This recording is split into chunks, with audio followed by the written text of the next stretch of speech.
ay liir de waaw maa ngi ci làmb ji rek yow itam xam nga ma rek yow moom lamb bi rek fii fan la fii de wati fii sum production la de moo wooteeti sum production kan la ci Ablaye Diop bi bu sumloo Ablaye Diop busum waaw xam naa waaja lu muy def moo woote di deuxième édition sargal Malick Ngom Malick Ngom président CNG mu ngoog nag kañ lay doon le 26 janvier lay doon foofa ca terrain gaal gi ca Grand Yoff Grand Yoff boobu ba de 16h lay doon léegi fii nii ma gis ci 3000 francs lamb ba loolu lañ ci teg 3000 xoola sa bët yi 3 millions birig ñetti birig yu baax dañ fa teg léegi entrée bi ma gis 300000 loolu moo ëpp na de xanaa naanoo lewal sant dem 3000 francs la 3000 waaw entrée léegi 500000 bi lim ci ut yow naanagoo lewal de am kay naan naa lewal lii 5000 francs la 3000 francs ak 5000 francs 3000 juróom benn daa yomb ak junni daa yomb de léegi kan moo koy animé animation waaw mbayam lu ak mooy nga la xam ne voix d'or di Mbarfar Mbène Farba mu ngoog ak ki nga xam ne mooy Momo Ngom maa ngi tiit da daan Mbarfar ba léegi Momo mooy kan moom mooy doomu Babou Ngom bi bu nga jaay fils de Babou Ngom borom gosé magique bi léegi man xam nga lan moo ma jaaxal Ansel Fall bi lu mu fi ut Ansel Fall bi mooy marraine ba Ansel Fall moom mii lañ tuddee bés ba mu ne man Baye Fall waay billaahi moom nag léegi boisson bi ak kii bi diwlin bi lu mu fi uti foofu si lamb ba xanaa dañuy toogal ñuy seetaan déedéet demeewut noonu ñii ñooy Zador ak Tampico ak ETDR ñii nii ñooy sponsorisé lamb ji ñii luñ sponsorisé wut baaxut ñii ñooy sponsor yu mag ya ca lamb jooju sama gaay on se donne rendez-vous foofu le 26 lay doon janvier terrain gaal gi ca Grand Yoff à 16h ci ngoon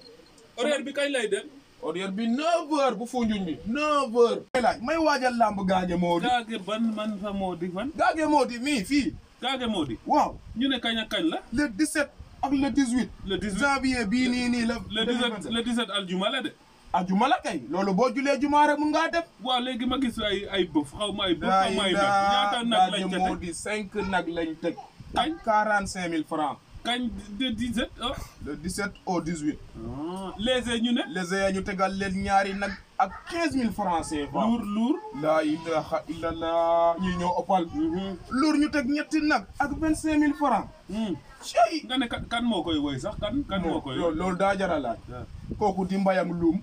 ki nga la xam voix d'or de Kër Farba yow comparado Paalo lu muy ut si lamb la yow Paalo mooy tëgg lamb ji di Paalo men yow Paalo bu Fatick bii ba Fatick la ilaha illallah yow xamoo la le 17 aljuma la woyee le 17 aljuma lu la di nga dem juma juma su ma koy jógee di dem terrain ba lang billahi wallahi dama fa bàyyi de bul ma fa ba de su may lem sa jaada bi ma dem jum bul ma fa bàyyi laa wax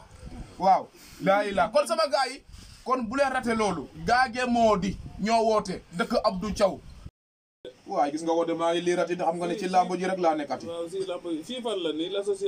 l'association des jeunes de Bawut la ñoo woote de ñoo organisé billahi Bawut ay yow da ngaa tëddoon man de ma tëddoon ka Bawut kañ la Bawut de du 17 ba le 20 janvier ñu ne lan lañ teg 4 jours waaye rawaas ba xoolal lañ teg nag ak 35 000 waaw lañ teg rawaas waaw raw gadu ñu ñëwaat tegaat nag ak 60 000 léegi léger bi moo poids léger ñu teg ñaari nag ak 25 000 encore léegi luur poids lourd ya Bawut encore ñoom itam ay Bawut ñoom itam luñ defati nii lii lan la nii poids lourd xoola ñu tegaat ñetti nag ak 35 000 francs CFA parrain yi ñu ne parrain ya diaspora la diaspora xamoo lii diaspora mooy ñi nekku ci bitim réew mu ngoog ñooñu lañ ko tuddee ñoom lañ tuddee lii ñooñu lañ ko tuddee léegi man xam nga lan laay laaj kan moo koy woy soo chaque jour ma ne la bu laajteeti loolu woykat mbaa du ku dëkk kii nii bois d'or bi xaw ma ki dëkk fii Kër Farba mbayang luum xamoo ko léegi kan moo koy tegg nag wax ma ko rek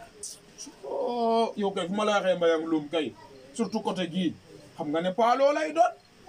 Paalo mooy ku tegoon fee li teg war a tegg gaal yi mu ngoog mooy tegaat Bawut nii Bawut nee na saay nee naa la lamb Bawut